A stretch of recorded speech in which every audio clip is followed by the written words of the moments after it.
What's going on, everybody? It's your boy Skip, aka Skip and Tosh here, back with my twin Zach. Say what's up to the people, twin. What's up, everybody? How are y'all doing on this wonderful Thursday evening? Or maybe It, it's midnight when you're watching this. I don't know. But yeah, it depends, right? Depends on when the people are watching it. In any case, thank y'all for joining us. It's a pleasure to have you with us.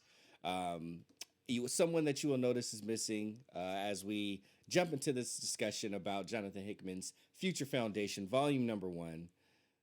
Our dearly departed Mr. On Comics himself, Ash, was not able to be with us this week. But that is okay. Likely next week, you will get his take on what he felt about this volume as we talk about volume number two. But for this week, if you're coming here for Mr. On Comics, you're gonna be missing him. There's going to be a big gaping hole there, he unfortunately. he decided to go the route of Johnny Storm this week and leave us a man down. No. Yeah, yeah, pretty much. I mean, hey, he flamed out. He flamed Oh, on. He flamed out, and there's not even ash Ash! left. There's not. Aha! I see. I didn't think about that until you started. That was funny. So, you will have to suffer the twins here alone this time. Myself, Mr. Skip, aka Skip and Tosh, and my twin, Zach, over here. But nonetheless, we will do our very best to give you a fantastic review of Future Foundation Volume Number One. Speaking of which, we always like to start with just kind of like general thoughts, how we, just first impressions of it. And then from there, we're going to dive into some key moments for us that happened through the course of this volume number one. And then we're going to open up discussion, just kind of talk about anything that kind of stood out to us in the book, be it, art, lines, coloring, lettering, more specifically, stuff about the writing, pacing. And then ultimately, we'll conclude it. We'll wrap it on up with a little bow tie Zach. And then from there, we'll leave it up to you. If you are watching this VOD after the fact on YouTube, thank you so much for joining us. If you are not aware that we do this live on twitch.tv/skipintosh. So if you are here live with us, you will be able to engage with us in the chat after the fact, and we can even take the conversation deeper or even away from the Future Foundation, aka this current iteration of the Fantastic Four, since Johnny Storm has passed away and the team had to change. So rip to Mr. Storm, but a lot of life to be lived here in this book nonetheless. Zach, what were some of Yes. your first impressions of reading Future Foundation Volume Number One? So first of all, I mean, I like it. It does pretty much. I mean, it picks up the ball right from where the last issue, the final issue of Fantastic Four, left off. It pretty much just picks up the ball and just instantly goes right back into it. You could have called this Fantastic Four issue number, insert number here, legacy number here, but I like that they stuck with Future Foundation because the fact is, they're different now. There's this whole conversation, you alluded to it a few minutes ago, where Sue's talking to Spider-Man about how things have changed for the team, with Johnny Storm not around. And so now we've kind of, future found it's a different team, it's, a different mission, different purpose. So now it's a different title, Future Foundation. Jonathan Hickman loves to do these little opening sentence pages before going into his book, and the one on the very first volume, I believe, is so this is tomorrow. This is what we're going into. We had the Fantastic Four, and now we're going into, there's going to be a lot of familiar elements. There's a lot of continuing of plot points and story seeds that Hickman planted a few issues back, all throughout his run. We're going to continue to get some growth on those, but this is a brand new day, so to speak. I know some Spider-Man fans don't like Brand New Day because it takes us back to. I'm sorry, guys. I'm sorry, but just bear with me here. But overall, yeah, a lot of good stuff. We get a new member to the team. kind of a Johnny Storm quote unquote replacement that I actually really enjoy. I think that he's actually a really good fit to the team in his own way. We get some cool Doom moments. One reason I'm kind of bummed that Mr. Ash on Comics isn't here. He's a big Doom fan, and there's some good Doom stuff in this first volume. Some pretty good Doom stuff. And but yeah, overall, I enjoyed this little volume, these first four issues of Future Foundation. Um, some really good stuff. I'm excited to see where it leads into. Absolutely. I'm definitely there with you. I was looking forward very much to hearing, you know, Ash's thoughts on the things that were related to Doom. My impressions of it, I really appreciated Steve Epting starting it off. Just visually, it, excuse me, it just felt good to me. It felt right to me, and especially with the whole theme of like, this is tomorrow. This is what tomorrow looks like. This is the Future Foundation. They have a new look. They have a different vibe now because of Johnny not being there with him, and also how he ended up not being there with him, how he passed away. And some I just really appreciated in this volume how it affect how like the relationships between everyone were impacted one way or another because of the huge life change that occurred with Johnny not being there. And then there was also some other things that were affected, like with other groups of people, the kids, some of the villains. I really enjoyed how Hickman, chose to move forward from where he left the Fantastic Four at. So yeah, with all those things considered, I think this volume one, my first impressions were, and that was the first time I read it, and then this time around too, it still gave us a lot to traverse through. There's still the sense of adventure and everything, but the motivations for some of that adventure, I felt like are going in the right direction. And speaking of adventures and the right direction and all those things, I think it's probably a pretty good time to talk about some of the most impactful moments or some moments that really stood out to us about this volume. And Twin, since I just finished jabbering, I'm going to volley it back over to you. So why don't you let me know one of those moments?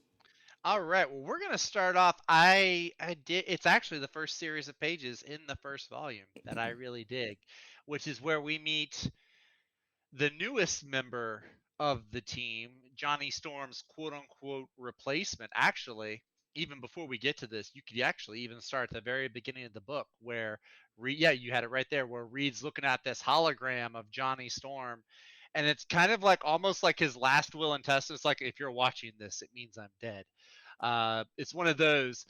Thankfully, Hickman handles it with a little bit more class than that. Right.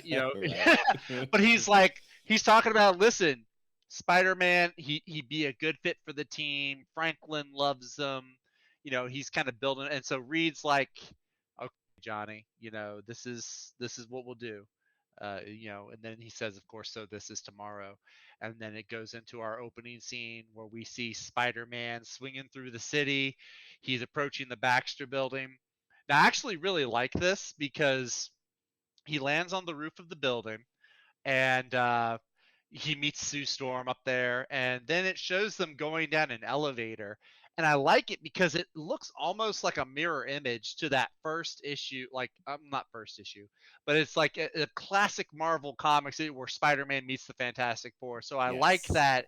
that mirror imagery. Like Hickman's like, oh hey, y'all remember that story from way back then where Spider-Man was seen as an enemy, and now he's coming to the Fantastic Four in arguably their darkest time, and he's coming as like this new breath of life onto the team. Right. So I really dug that. Um, so yeah, and then Sue's like, Sue walks him around there. Yeah, there it is. Yeah, so there's the scene right there, that bottom panel on the left. I saw, they're in that elevator, and yeah, it just reminds me of that cover from that issue so long ago. But then yeah, Sue's just like walking him around, and Spider-Man's like, hey, there's a flying head guy, like, and Sue's like, oh yeah, things have changed. There's also a really cool scene in here I think it's the very next page that you turn over, where Spidey, yeah, this it's the page right there, because Sue's like catching him up on all the stuff that's happened, and of course we see Ben, who's arguably the most affected, or at least shown to be the most effective, Yeah. and Spider-Man sees him, and Spider-Man and Ben, they have this repartee, not like Johnny and Spider-Man used to have, but still they rib each other, they get along pretty good. So Spider-Man's like, "Hey, how you doing?"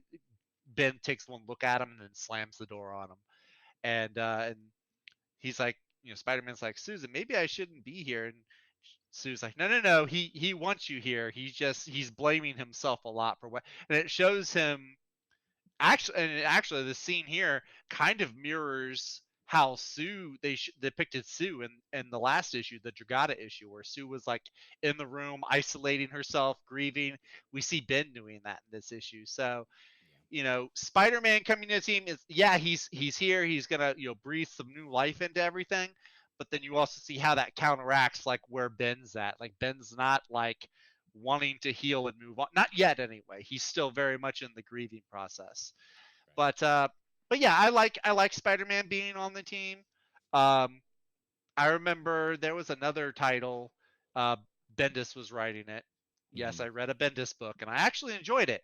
Where Spider-Man was on a new Avengers The team, new and Avengers, yeah. the new Avengers, yeah. And there was a quip in one of the issues. It's like people suddenly remembered that Peter Parker was smart, because so it makes sense that he would be on the team. Obviously you've got Reed Richards, world's smartest guy, but Peter Parker's a competent scientist of his own, so it kind of makes sense that he'd be on the team, and then also he's there with the quips, so it does make sense. He's a pretty logical replacement if Johnny Storm could actually be replaced. So, Yeah. And he but was but yeah, Johnny's request too. he was Johnny's request, and yeah, I enjoyed the issues. I liked his presence and his role in a lot of what we're going to talk about, over these next few issues. So I think he's a good addition to him. So seeing him be just introduced and kind of getting caught up on everything, I liked it. I like the character of Spider. I don't read enough of his solo books, but I do like the character of Spider. I like how he's the everyman, and so the Fantastic Four, they're these adventurers. Reed's super smart, and the Thing is a man, but he's inside of this monster shell, and they've all got these extraordinary gifts and these extraordinary positions. Spider-Man's just a normal kid from Queens, gets bit by a spider. He's not a genius. He's not a pilot. He's not a scientist, or he is a scientist, I guess. But he's like a blue collar type scientist. Yeah. He's just an He's like a everyman. technician. And Yeah, he's like a lower level engine, like a lower level to like medium engineer, which next to exactly, Reed Richards, you know what I exactly. mean? You might as well be, cleaning toilets. It's like you take it, to use this example, you take the guy working at the Genius Bar down at your Apple store and tell him Yeah. he just got promoted. He's now going to be working hand in hand with Elon Musk or Steve Jobs or Like, Bill. Pick a yeah, scientist, or exactly. an engineer. So yeah, I like it because he's going to bring a different perspective to things too, which I like. So that is my just opening up, which is cool because this is like the first thing you're reading going in. It's like, oh wow, so that kind of stuck with me as I was continuing on. Absolutely. No, that was a really great pick. Yeah, and I think it was, like along with Spider-Man being, a logical pick and, being the favorite of Franklin Richards and everything. There's just so much familiarity with their history and with even just what Hickman built into here that just felt, for some people, if they just heard it, they might be a little like, but the way Hickman wrote it out, he brought back some things from the past that have already been established to pull you back in. And then the way that he set up all of the Fantastic Four volumes that he was on from Fantastic Four volume number one had Peter there all along. So it's not like it just got sprung on you. It was all led up to. It was built up to. So it feels a lot more earned than maybe the way things might go on a modern day. A massive change that Marvel might do. Where they might put a character on a team just because they have a movie or a TV show coming up and they want to get some publicity on them. Mm-hmm. Yep. Because I just experienced a little bit of that tonight watching Black Panther: Wakanda Forever. We're gonna not talk about Riri Williams right now, though. My my scene actually happened in the same book, and it also dealt with Spider-Man being there. It was Spidey's there. Oh. Sue, actually, excuse me, not Sue. Since the last Fantastic Four volume ended with Reed's dad coming back, Nathaniel Richards, and Mhm. some of y'all might remember the scene where the future the future Franklin, a lot of future right now, the future Franklin Richards, was there with his grandfather, and kind of deviated away from the plan, kind of turned his back on him, but in a way that actually leads it to a solution as opposed to just it's a betrayal. But one of the key things that he said is, like, my dad needed a father, and every boy deserves a father. And Mhm. he kind of booted his grandpa off into, we weren't exactly sure where he was going to go, but he gained his faculties and his abilities, and decided to come to the present where Reed is. So now dad's home, Mhm. and he made dinner for everyone. And Spidey's there, so he's going to eat with everybody. And Spidey goes to have a seat at the table, and Franklin has to tell him, like, Spider-Man, you can't sit there.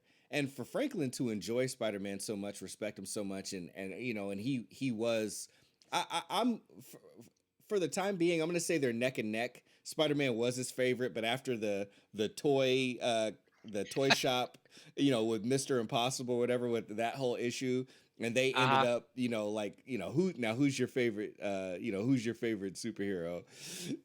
Human Torch, Flame On. I'm gonna say that Spider-Man and Uncle Johnny are neck and neck now, but Franklin Yep. had something like, hey, Spider-Man, you can't sit there, and Spidey's like, what? And he's like, that's not your seat. And Mhm. Susan had to let Peter know, or Spider-Man, because they don't know he's Peter Parker. Yeah. Johnny always sat there, and Spider-Man very graciously, even though it was awkward moment, a little off-putting, and he remarked how starving he was. He loves Franklin, and he respects the position that he has in Franklin Richards' eyes, and he's like, ah, okay, sorry, Franklin, won't happen again. And I just appreciated how gracious Spider-Man was, with the whole thing, understanding the situation. Obviously, Franklin and Peter share not having uncles, so Mhm. I just thought that was, Hickman didn't have to write that in there at all. The fact that he Yeah. added that lets you know he was paying attention to details, and he really wanted to draw out those character moments. Not to mention, also, there was a little exchange between like everyone at the table, and Reed and his dad. And I just love this. It's a quick little moment where Reed, like, usually people agree with Reed, on whatever ideas he had, because he's the lead idea guy and he makes things happen. And his dad disagrees with him, like, Mhm. vehemently. And and he's like, what, are you used to people just, are you used to just having your way and people agree with him? And agree with you? That's ridiculous. And Reed, at first, he's a little put off, but then he's like, how refreshing. I'm glad you're home, dad. Like, he appreciates his dad, and he respects his dad's opinion. And I just love Yeah. how he's like, how refreshing. I'm glad to have you home, dad. And Nathaniel Richards' dad says, clean your plate, son. I just And love Sue that. and Sue's just sitting there with a smile on her face. Yeah, she's like, I got a little backup now to help me check this crazy idea, man, that I love I so how much. how crazy is that family members could sit at a table and disagree and not, like, disown each other? How wild. What a What concept. what a concept, all T- right? t- 2010, 2011 was a different time. It was a different Oh, time, Zach. it was a whole different world. Yep. It really was. So that's my little moment number one that stood out to me here. What do you got, buddy? All right, so I'm gonna go forward into the next issue. Okay. At this point, so kind of carrying on from that, Valeria and Nathaniel and Reed, they've been talking, and Val's like, "Look, somebody's here. He's gonna help us." Of course, we get the big reveal that it's Doctor Doom, Uncle Doom, as Valeria calls him, and Doom's like, yeah, I'm here to, at the, your daughter got me here. I'm here to help you, Reed. I'm here to, save you, because of course Doom's arrogant as all get out, so of course he's gonna rub it in. So we're going into the next issue, and just starts off just like with a bang, because Ben Grimm sees Doom in his house, and if there's anybody that doesn't like Doom, it's Ben. So he goes like full WWE, grabs a chair, he just like starts coming at Doom. Ash, this is for you, by the way, if you're watching this, buddy. I'm doing a Doom moment, and I hope this is for you, because Ben's already riled up. He's not thinking clearly, and of course, at this point, we know Ben just he's got all this aggression he needs to get out. We saw him in the Dragata issue. He goes at the Hulk and Thor. Earlier, the first issue of Future Foundation, he's like first in there to beat up a bunch of AIM guys. He's got a bunch of pent up aggression. So he's going at Doom. He's not thinking clearly, and Doom knows this. And Doom, being the arrogant son of a bitch that he is, Yeah. let me see if I can find it here. He's like, is it true what I've heard, Benjamin? That when Johnny Storm died, valiantly facing an endless enemy or an endless army, you were surrounded by crying children, weeping at the death of your close comrade and friend. Is it true that you just watched? How very brave. And Ben just goes bananas and just is like, if this scene right here, he just like leaps at him, and like dude's ready to like crush the tin foil around his head. And then the coolest part of it is right before he can touch Doom, though, the very next page, Sue intervenes and gets them both in a four. And this is where mom mode Sue comes out. She's like, not in the house. She like puts them both in timeout. She's like, I mean, this is why you need Sue. You need the mom friend on the team to like be that last line of defense, pretty much. Absolutely. So yeah, it's this whole, you get, Ben is just, again, he's just continuing on this whole personal grief journey he's on. Doom just baiting him and being this arrogant ass. And then Sue's like, look, you're both too much for me right now. Like, I'm gonna like kill both of you if you don't knock it off. So just a big bombastic start to the second issue. Uh, bunch of, and then of course, going on from here, there's a whole lot of talk about why Doom is there, what's going to come of it. But this whole first series, this whole little brawl, how it starts, how Doom baits them to continue, and then how Sue just puts a stop to it. She don't mess around. So yeah, Yeah. that's a fun scene. Man, because the ladies and the wives, Hmm. normally they're the nurturers.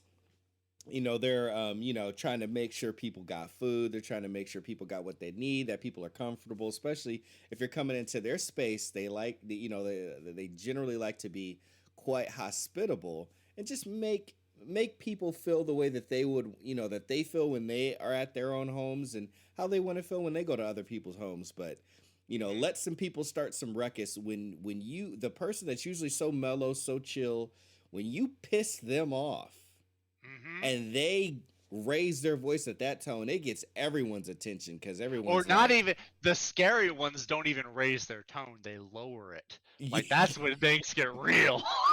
yeah, yeah, And not actually, in my house. and if you turn the page, there's this piece of dialogue Sue says to Doom, because Sue's, Ben storms off because he's like, I don't think Doom should be here. He's a bad guy. We're good. Ben makes his feelings very clear. Yeah. And Reed is like, hey, thanks, Sue. Thanks for stepping in and stopping everything. And Sue's like, no, I kind of agree with Ben. And then Doom starts to interfere and just talk back to Sue a little bit. And Sue's like, don't push me.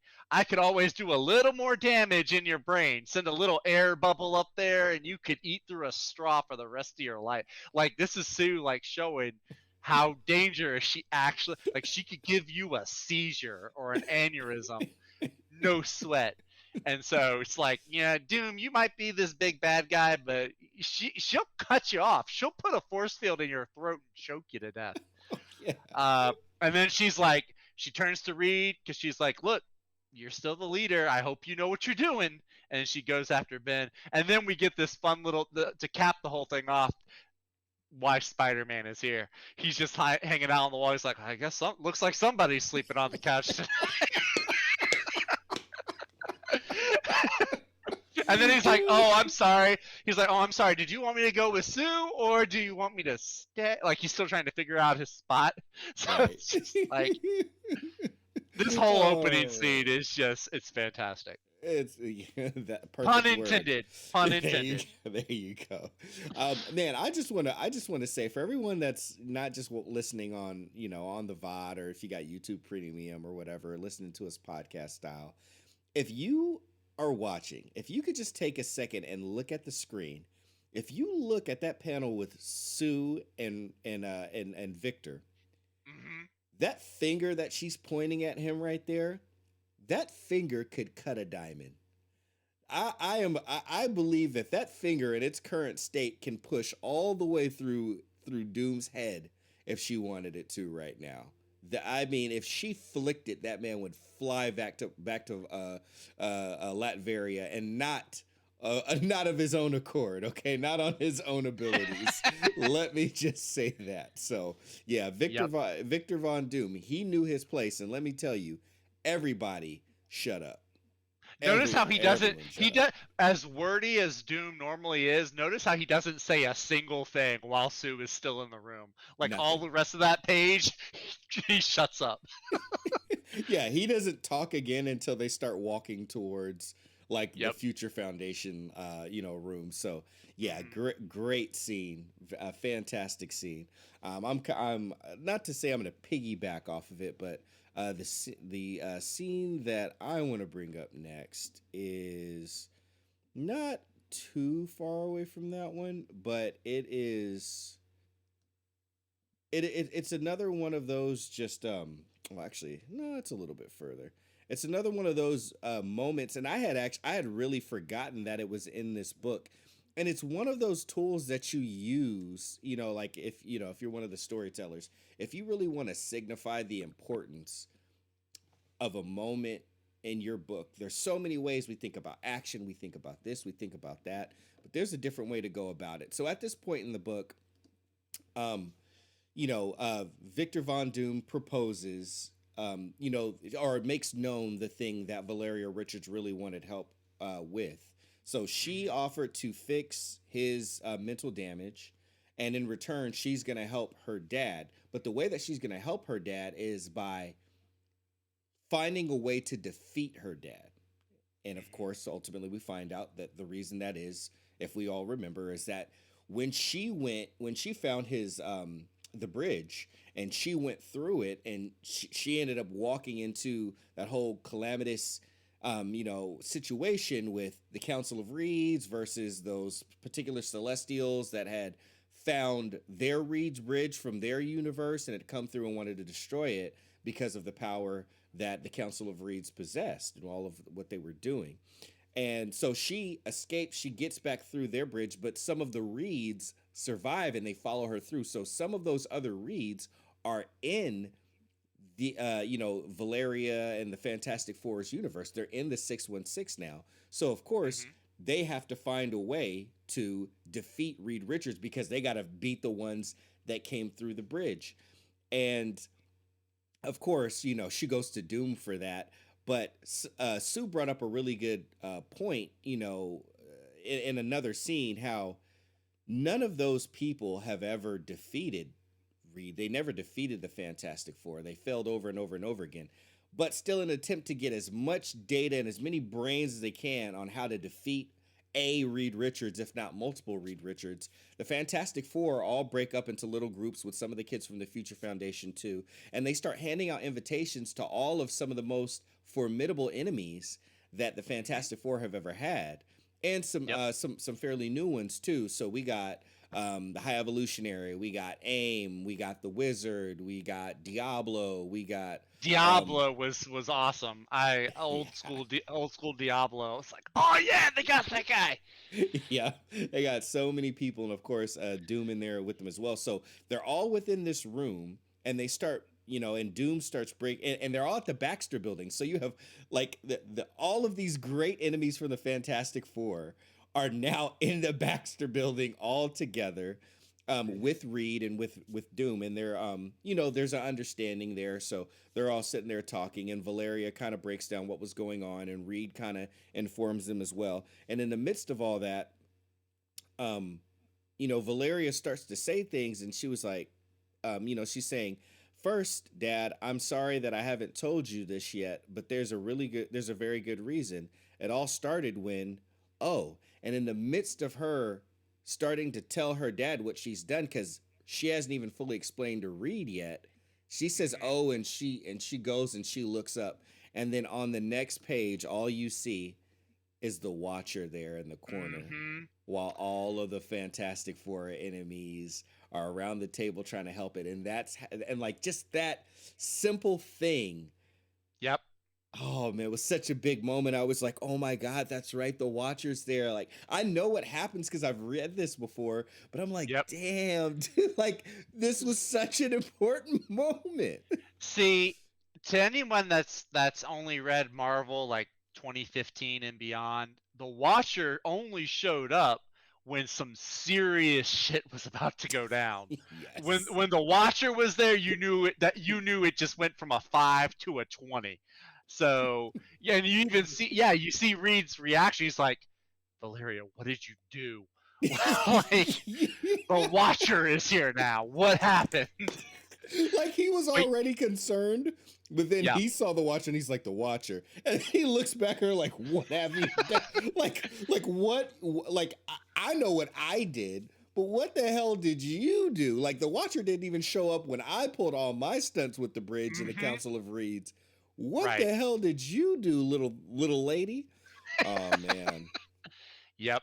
yep. That was cool because yeah, you're right. She starts talking and and then yeah, you turn the page and there's just like this big panel, and you even see like Doom and Hyde. They're looking up like they're surprised. It's like, oh, that guy. Like everybody needed a clean pair of shorts after that moment. Yep. But That's yeah, a good. so That's a good scene. That's a good yeah, scene. I mean, because what it is like I said, the Watcher only showed up at the big moment, like the Earth shatter, like the points yeah, in history, yeah, and so you knew when the Watcher showed up, like the gravitas of the situation, like seriously absolutely. shifted. You knew it was Yep. about to become a big deal. Yeah, they only come around to witness the most pivotal moments within the history of that universe. So to have a Watcher show up, or the Watcher in this particular case, yeah, that Hmm. means, yeah, like Twin said, the biggest measuring of poop has just hit the largest possible fan in existence. um, so that's that. But yeah, so that's two moments from us each. Twin, feel free if you want to throw one more in there. You absolutely can. If not, we can open up the discussion to just some general things about the book. I got one more. I got Okay, one more. what you got for And me? I'm flipping through on my phone. There's actually there's some. I mean, it's Hickman. There's lots of good stuff in here. So it's like trying to pick. I'm gonna leave one alone because Okay, I'm pretty sure if I was a gambling man, I'd be pretty sure Ash will want to talk on it when he joins us next week. So I'm okay, gonna leave one alone. I'm gonna go forward. I think this is like issue number 4. The artist changes, I think, because all the colors are a lot brighter. What okay. happens is, and of course I'm looking in the complete edition. I think it's like page, what is that page number, 345. Okay. So what happens while Reed and Valeria and all the bad guys, they're in the room and they're you know figuring things out. Spider-Man and Sue and all the kids are on the outside. There's this noise that's going off, and they're following this alarm, and I'll see if I can even if it shows up on the camera. You see, there's like this ee noise, and yeah, there it is, right there. And so Sue's like, "Oh, it's the spiral," because remember, Sue has been appointed. She's now the leader of these new Atlanteans. And so what's been going on? We didn't really talk about it, but you kind of allude. These other Reeds, they're loose in this universe now, and so one of them has been attacking or invading this new Atlantean territory. And so Sue and Spider-Man and some of the Future Foundation kids, Alex Powers being the main one here, they show up and they're having to fight all these moloids. Mole Man has kind of aligned himself, I believe. Uh, yes, yeah, he's allied himself with this with this other Reed Richards, Mm-hmm. and there's this cool scene. I'm trying to find it. It might not even be in the third issue. It might be in the fourth one. Okay. It's but where is it at? Come on now. Oh yeah. So this is page. Um, my phone doesn't. There we go. 361 is this page. All right. So at this point, Sue has seen other Reed. Other Reed takes a shot at her. He even says like something like, "I've always been more partial to brunettes." Bam! Like shoots it. So Spider-Man's going after Susan, and Alex is just like, "What do I do? I'm the junior member here. What do I?" And Spider-Man's just like, "I don't know, do something." And so he's standing there, and you see he's got all these moloids and monsters, and just all kind of where the wild things are. And he's like, "Okay, do something."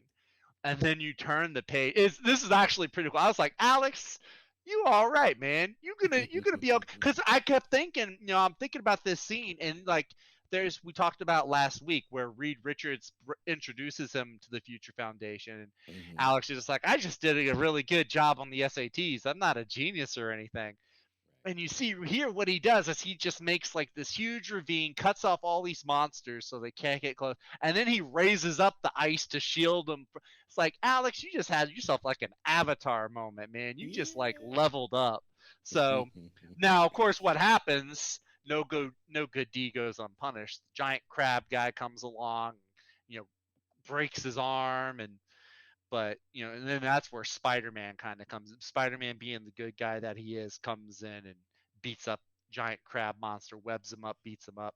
So, but yeah, this scene right here with Alex Powers, I was like, yeah, man, because he kind of got like with the whole Annihilus wave invading the Baxter building, like, okay, we know Leech is there, and Franklin and Val, and even Bentley with his grenades and wanting to blow stuff up.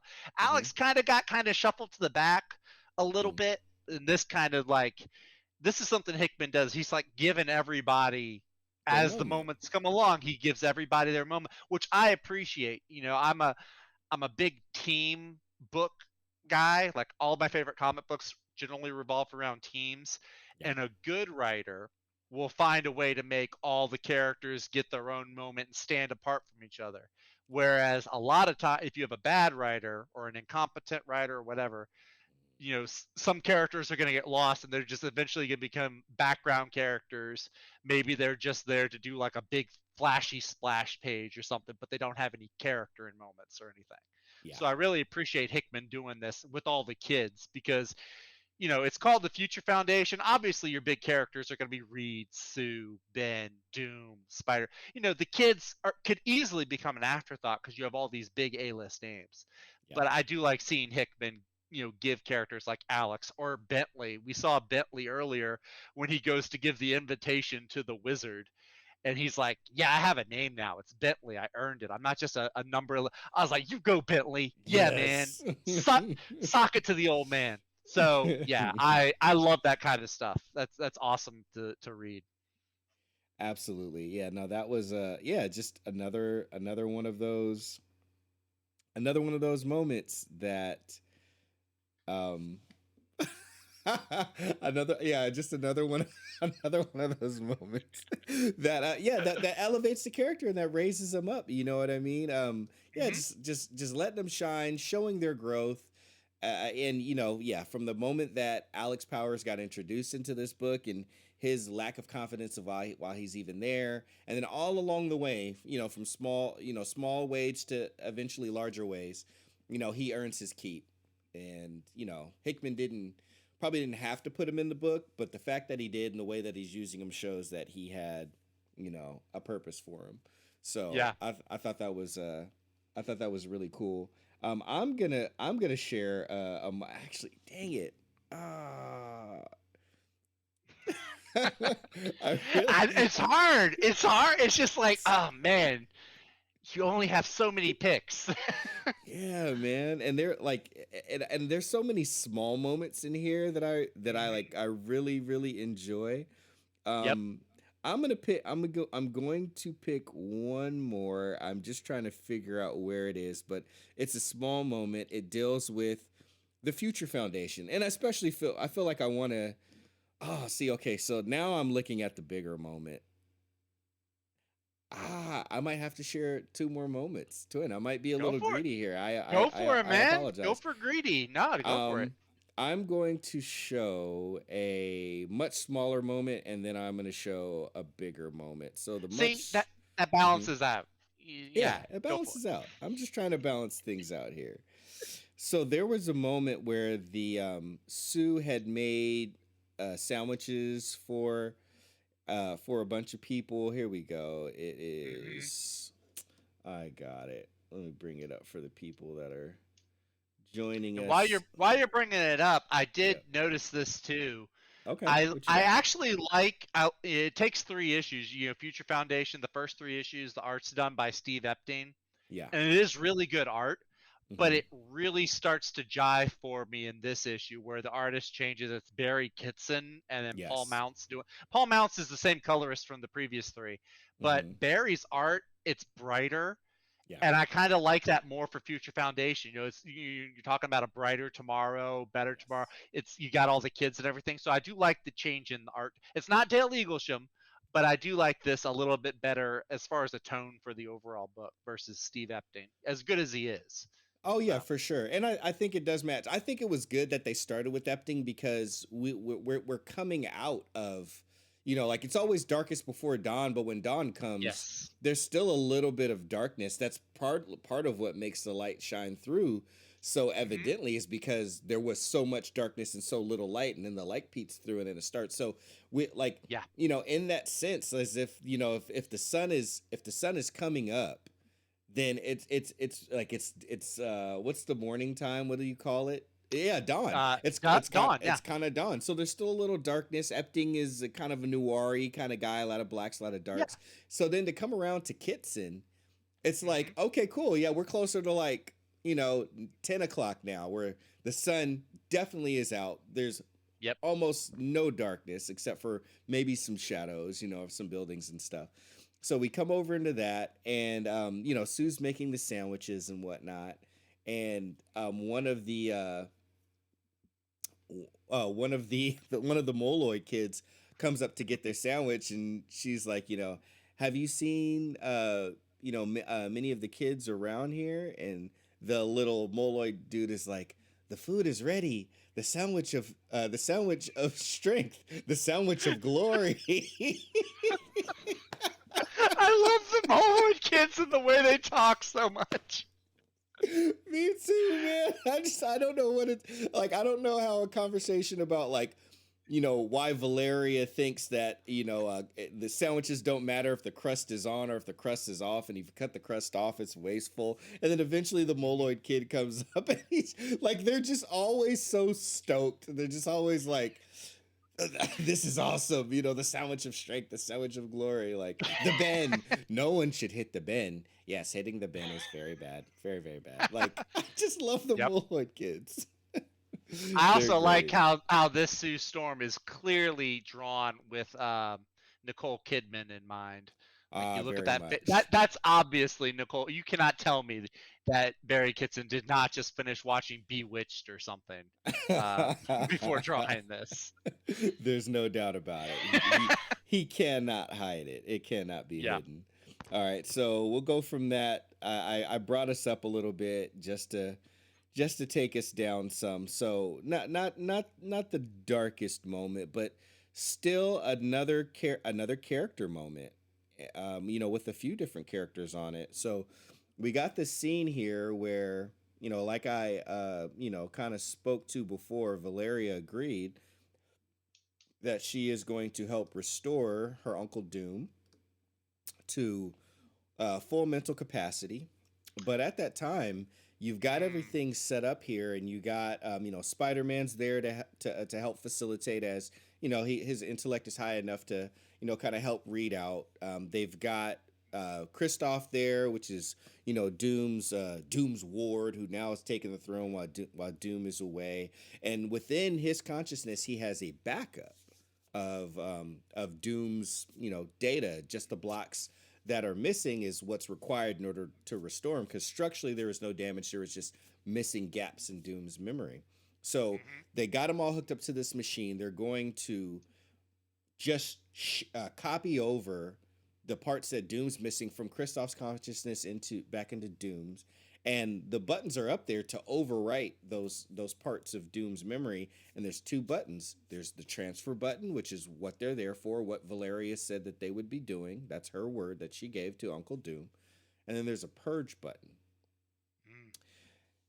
And of course, we're like, well, yeah, but Reed's not going to screw over his daughter, and he's not the type to do that. That's not in his character. But we have to remember, Doctor Doom is the biggest threat to not just the world right now, because there's bigger threats. We have those other Reeds, but he's the biggest threat to Reed, and Reed still feels that heat.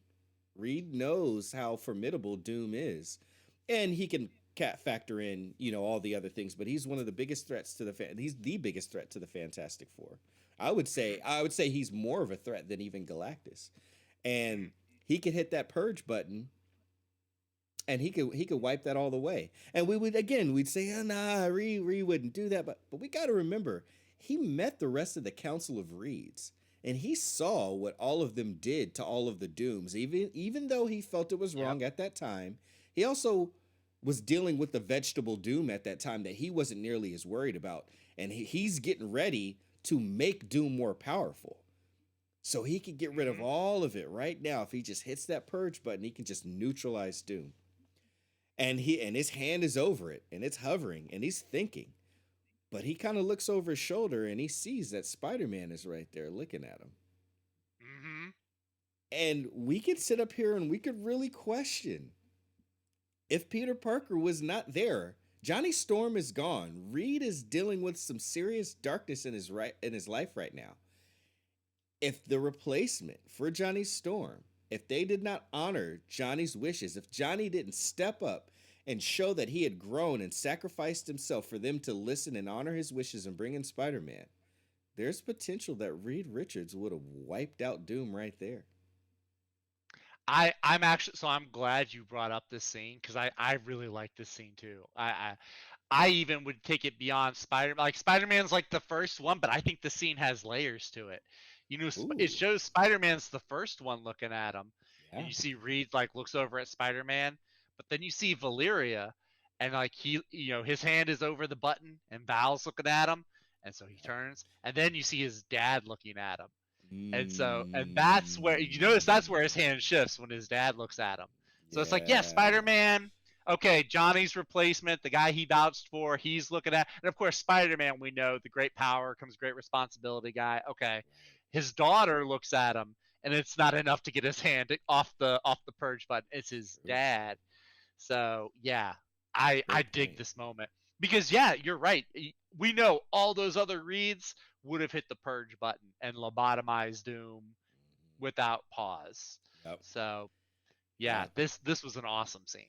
I And to dig it. That's a good choice. Great, thank you. And to your point, because I wasn't even thinking about the dad thing, and even Valeria, with Valeria saying, "Dad, are we there yet? Like, like we got to do this. We're at that point." And Hmm. he's hesitating. And you're right. He Yep. looks at his dad, and that's when his hand changes. And going back to things that Hickman set up to either have something be stable enough or have things completely fall away. Hmm. If future Franklin, every dad deserves his father, and if he Hmm. didn't kick his grandfather off that thing, and remember, supposedly they all didn't know where his grandfather was going to land, but if he didn't do that, and Nathaniel Richards was not there, Hmm. that's a whole nother reason where if just one thing wasn't right, if one Right. thing wasn't set up, Yep. this could have been a whole nother situation. Hmm. He needed his dad there in order to encourage him to make not only the right decision, even though he may not have felt it was the right decision, but the proper decision. Because again, this situation, we're just thinking of Fantastic Four. If we think all the way ahead Oh yeah. to Secret All Wars, all of that could have been avoided if he hit Purge. He hits Purge, none of that mess happens. nope. But because his dad is there, I mean, this is one of those moments where the Watcher could have shown up in the room and would have been justified. Again, yeah, yeah. The Watcher shows up again, and Rita's like, "Bro, 2 times in 1 week. Like, what's going on?" You know? Come on, man, just let me be. Yeah, like you can't be showing up when I'm in the shower, man. I'm just letting you know that right now. Yeah. I'm gonna turn. Oh, I'm gonna start calling you the Peeper instead of the the Watcher. peeper, the peeper. No, that is a good. I'm glad that you brought up that one because that one's one too. I was thinking, oh, that's a good scene. Oh, yeah, But there's so many. They're just like all over the place. Some of them are big scenes. Some of them are small scenes. There's just so much goodness. Hickman, so much goodness. you're killing me, man. You're killing me with good stuff. Yep, I love it. killing us softly. All right, my friend. Well, that concludes moments. Not that we can't talk about any other ones, but I figure we move it on over to the kind of, more sprawling discussion where, yeah, we can discuss art, we can discuss Kitson a little more versus Epting. We can discuss I whatever. like So, this too. I like hmm this page here too. I love how Hickman. I noticed this. I first noticed it with the Hoxpox stuff because he would do like the dossiers and the blueprints of rooms and stuff. I like where he did it here though because you're coming into Future Foundation and yeah, you're gonna know who the like I said, you're gonna know who the A-listers are. You know, Spider-Man and Ben and Reed and but like all the kids, it's like okay, which one's an Atlantis kid, which one's a Moloid, what do they do? You know, so this is cool. It kind of like lists them out. It gives you like a little roll call. So I dig that, and then also it just looks sleek too with the silhouettes and everything. It looks it really does. sleek. So Yeah, and Hickman designs these, so yep. he I also like he's how on point. Sue is translucent. Like you can see Ben's Yes. outline behind her. It's like Yeah. that looks clean, and also how Doom, even just with the silhouettes, like he's got Doom standing isolated, kind of away from the rest of the group. Back It's like, turned, dang, right? Yeah. yeah. It's like, dude, that's awesome. So So good. yeah, I like that a lot. So good. All right, Twin. But Well, yeah, here we go. So we're in this part now. Just what are some other things that just kind of stood out to you, just in general about the book or specific? What do you got? yeah, I just like how much Hickman draws from all of these established corners of the Fantastic Four mythos. And I think I might have even alluded to that in one of the past retrospects that we did. But like in this one, you see like all just the villains that they get, like they recruit for the Future Foundation, like there's Wizard and there's Diablo. I was so excited about Diablo because he's not a villain. He's one of like the lost, like the B list villains. Like everyone knows Doom and Galactus and Right. you know Diablo. He's one of the ones nobody talks about. So seeing him get brought in, or Mad Thinker was another one, Yep. and Mad then of Thinker. course we know he's got stuff going on with the Inhumans and Namor and the Atlanteans. Like I love seeing him integrate because I mean there's a lot. The Fantastic Four was Marvel's flagship team for a lot. There's a lot of history tied to them, and it could be you could get lost in all of that lore very easily. Absolutely. So how he's able to tie it all in very neatly and have them like have different groups and different corners cross, like where the Moloids are attacking this Atlantis fortress with one of the other Reeds. Like just the way he orchestrates all that, I really dig that. And we're not even at the good part yet. Like it hasn't crescendoed. We're still building up. Yes. So yeah, Yeah, that's crazy to think that we're still building. Um, right. you It feels know, like we've already hit a high point, like with Johnny and everything, and like it feels like we should be like on a downhill a little bit, but yeah. no, we've actually like we hit something, we plateaued for a second while doing the Dragata, the grieving issue, but now Mhm. it's like we're back. We didn't decline. We're going back up. Going right So back up, yeah. yeah. Nala likes to remind me that Jonathan Hickman has an architecture background, and Hmm. yeah, you totally feel like you call it orchestrating, and of course I think of a more musical sense in that term, like an orchestra and things Yeah. being orchestrated, orchestrals, but Hickman really, really, really just building, and I think that's interesting. I think it's a bit of both. We have what he's building up to and how he's building it. And then in between that, if that's the structure, then the contents of what's inside is where things do get a little more musical and you do see him hitting different pitches, different, playing different chords. If he's orchestrating this thing, if he's a DJ of this comic book music party, then he's playing some like original bangers while he's like playing like some oldies that are dope, and then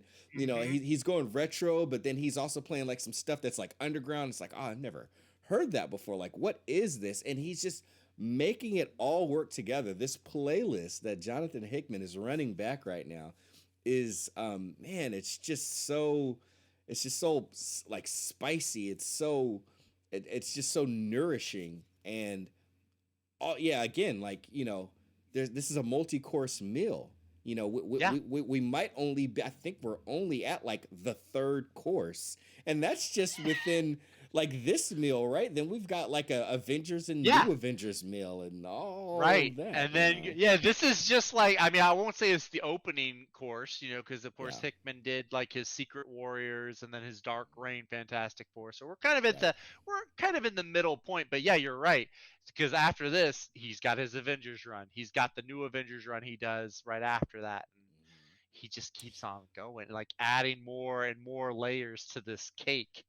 yeah. It's awesome. Yeah. It is.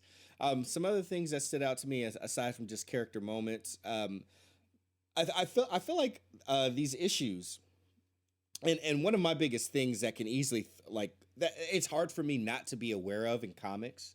It's very very hard. I mean, like we have more apparent things that are easy to identify, like line art and character models and coloring and stuff like that. But for me, pacing is something that always stands out. It's just very hard for me to not be aware of how I'm being brought along, and and the time that's spent on things. And like it was, I can't think of a part within this book, or maybe I could think of only maybe one part, and it was a little justified. But I just don't like, as much as Hickman's doing and as much as he's putting in here, I don't feel like he's rushing anything. While I Hmm. also don't feel like he's taking too much time anywhere either. He lets Yeah. scenes breathe, and he Hmm. packs a lot. He can pack, and when I say pack a lot, again, it's not like you're standing in front of the fire hose to drink some water.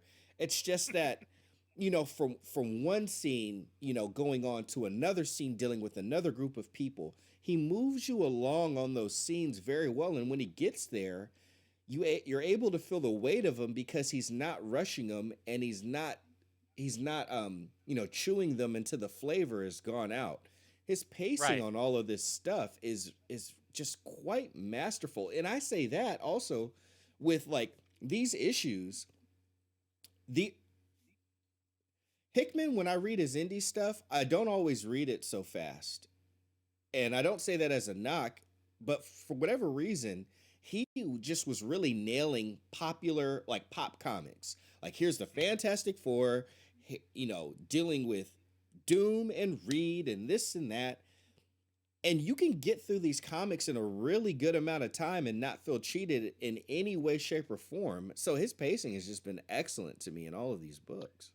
Yeah, he finds that because it's a tightrope walk. It's like you said, you don't want to go too fast and like just rush through and miss all the character moments and important plot points, but you also just don't want to have nonstop exposition and just crawl at a snail's pace to where you're waiting 3 or 4 issues for something exciting to happen.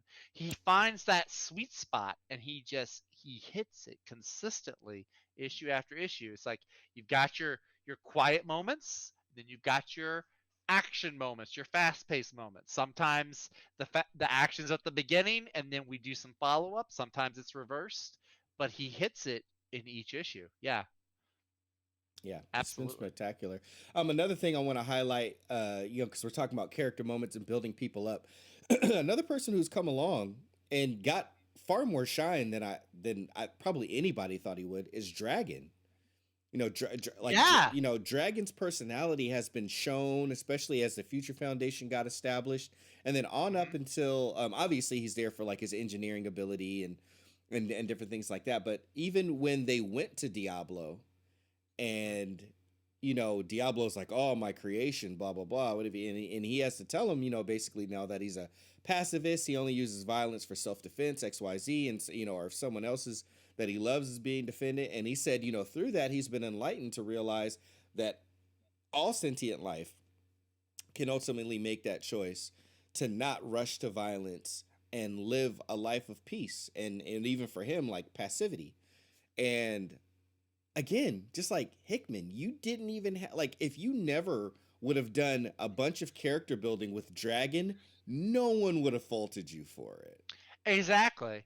I mean, this is. I mean, and Dragon's one of those characters where, like I was saying, if you had a less competent writer, he could easily just be a background character made to look like eye candy. Basically, he'd be an eye candy character. Oh, here's a Mm-hmm. big dragon robot guy, and he's gonna be there for the splash pages. Right. He's gonna be like the thing, but without all the character. But Hickman recognizes that, hey, all these characters should get a chance, get a moment to shine. And so, yeah, I appreciate him doing that, because it'd be so easy to just make him appear in the action scenes and just be like a splash page guy. Right. So, Or even just yeah, in the engineering scenes. But for him to, yeah, and he got two scenes. He got the bar scene with Sue and Ben, after hmm, the Doom conflict. He went yep, along and he shared some of his philosophy there. And then he got another moment, when he got to directly talk to his creator, Diablo. So yeah, yeah, it was just, yeah, just all of those types of things. Just, some other additional things that stood out to me and Zach over the course of the book. Zach, let's yeah. wrap this thing up, man. We've talked about it now. We've kind of expanded on some things between each other, shed some extra light, or maybe gave perspective on maybe a different perspective of how we looked at certain scenes in this book as a whole. What are your parting thoughts on it? Man, I love this series. I love this whole run so much. Mm-hmm. It's funny. I was talking on another stream earlier. I picked up there's the new Fantastic Four that just started this week, and I'm an easy to please guy, as long as you're not like doing things to the characters just like insultingly bad. I'm usually pretty easy to entertain. I actually, I like the Dan Slott run well enough. But then I go back and I read this, and it's just like it's going back to a steak after you've just had like a turkey sandwich or something like that. It's just, and so now, yeah, I haven't started reading up on it yet. I've been holding off, but yeah, this week to get caught up, I'm gonna dig into this. I've been waiting. I've had this actually for a few weeks now. So yeah, I'm chomping at the bit to dig it out. I'll probably do some weekend reading in that. But yeah, I'm excited to see where this goes. Like I said, it's just this building up, and if the build up is this good, like holy cow, what is the crescendo going to look like? Or are there going to be Oh. multi? Because there are so many storylines and plot points that he's got, these seeds that are growing into these saplings and these trees, and he's got so many of them. So it's like, are there going to be multiple crescendos, or are they all just going to like cross the streams all into one? Like, Right. there's just so much good, and yeah, just looking forward to more of those little moments. If it's Sue making sandwiches for kids, or if it's Spider-Man, just being Spider-Man, maybe with a wisecrack or stepping it. If Spider-Man says, "So help me," if he says, "With great power comes with great responsibility," somewhere that might take me out for a second. Knowing Right. Hickman, he'll probably put it in some perfect god tier way that makes Stan Lee look like an amateur for where he put it in. Knowing Hickman, he'll probably do it perfectly. But yeah, I'm just super excited to see where this goes. The more and more I read about it and read through it, I mean, Hickman's run is just I mean, it's top tier. Fantastic Four. I've read through several runs. I've read the Marvel Knights run. I've read the Ultimate run. I've read, like I said, the Dan Slott run. All these different runs. I haven't read all of the Mark Waid one, and then I've slowly been making my way through the Tom DeFalco run. And there are people that are like, okay, the Jack Kirby run is the best, the creator. Some people like the John Byrne run a lot. I like Yeah. both of those, but this one, just as far as story and pacing and just the sheer epicness that he's going for, also just the way he writes sci-fi, I think contributes a lot to this as well. Mhm. It's just dynamite. I think if you're only in the position to read one Fantastic Four run, you can't do much better than this, I believe. So yeah, I'm looking forward to reading more of this. I can't wait. I'm pumped. High praise, high praise. And it doesn't disappoint. I can attest that once we get to the crescendo, it really is. It's like, it's not a nuclear bomb. It's more like fireworks where you start off with a few things, and the next thing you know, there's just explosions in the sky, vibrant colors, and different hues, the way that they whiz around each other, and it really is a spectacle. It really is. It delivers, and all of that for it ultimately to um kind of come back around to a grounded place, and it really does end full circle. This story, excuse me, really is a loop. It's almost set up to where the second that it ends and you can flip the page and be back to the very first page of the run and start reading through it again, and then being like, hold on, wait, did I already read this? It really is set up to kind of go like that. And that, again, that just goes to a master showing you how masterful they are with their craft, and that they had a roadmap all along, and they had the skills and the tools to get you there, and then from Yeah, there, you know it's just a ride that you want to take again. I mean, hell, look at me. This has to be my fourth time. I don't think this is my third time. This has to be my fourth time yeah. reading through this series, and man, it's spectacular. Well, It is I am modern day comics. It's very rare when I get this hyped and amped up about reading. Like me, when there's a new issue of Firepower, yeah. like that same energy, that like Christmas morning little kid energy, you Hmm. know, I maybe get with two or three modern comics, maybe Flash, Yeah. the upcoming Justice Society. I'm excited about, Hmm. so to have that with this, I mean, it's a special feeling, when you go to the LCS to get that book and you're like excited to read you, and you're like, that's what I get from this. So Yeah, yeah. can't wait to tear into the pages. Just unveil everything that the story has to offer. Visually, and of course, with the words as well, with the prose. Yeah, Mhm. yeah, excited to go on to the next one. I forgot what volume 2 looks like, so it's going to take me looking at the pages again to know. But I'm just extremely excited to just continue to work through this, and then get to the end of it, only to look around and see if I can sucker y'all into going through Avengers and New Avengers Bruh, with me. there's no sucker because I've read the Avenger. It's been a minute. I Yeah. remember the big points. Hmm. Um, but I do remember the big points of his Avengers run. I know vaguely things that happened in his new Avengers run. I wasn't picking up those issues Right. regularly because I actually really liked the Bendis run of New Avengers, and so when that team ended and it was the Illuminati New Avengers, I was like, oh, but Ben and Spider Man, and they're not on the team anymore. Oh, that's a bummer. So I kind of backed out of that. So I was reading Avengers regularly, Yeah. and I know I missed some important stuff. Actually, I'm sure we'll talk about this at some point. I do have his the Infinity event that he did with Avengers: The New Event, which is I call the last great event that Marvel did. Um, that's a dynamite event. That is It some was. fantastic stuff. I'm actually, dang, now I want to talk about that. We still got Fantastic Four. It's a never-ending feast. Yeah. But nah, dude, I'm in this, dude. I'll go all the way to Secret Wars, like whatever, man.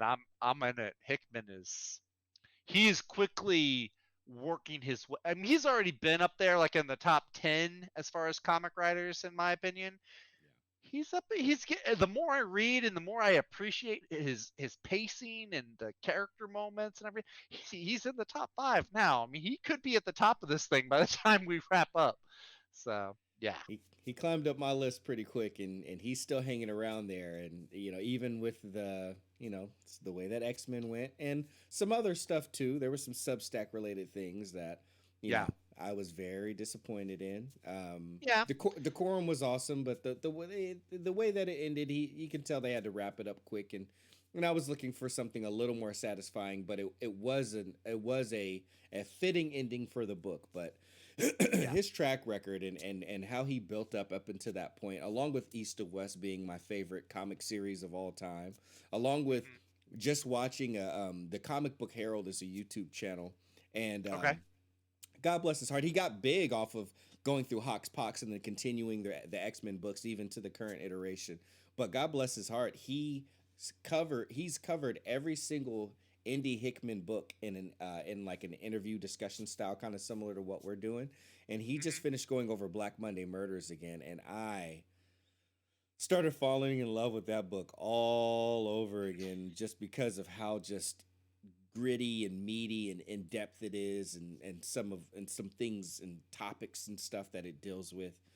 So yeah, this guy Jonathan Hickman, he's no slouch, I'll say that. But more of Yeah. Hickman to discuss on future issues as we talk more about the Future Foundation.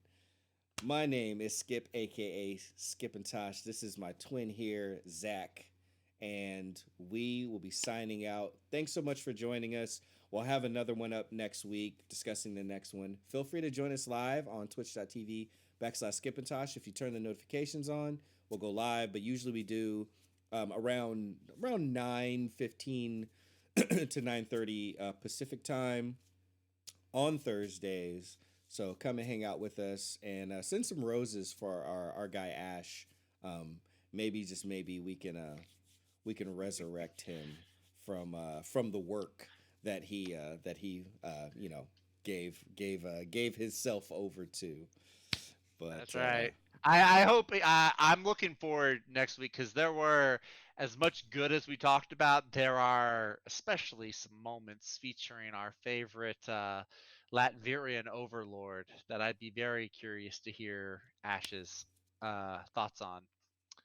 So absolutely. So Ash will be back with us next time, and hopefully you will too. Thank you so much, y'all, and we will see you on the next one. Later. have a good night, y'all.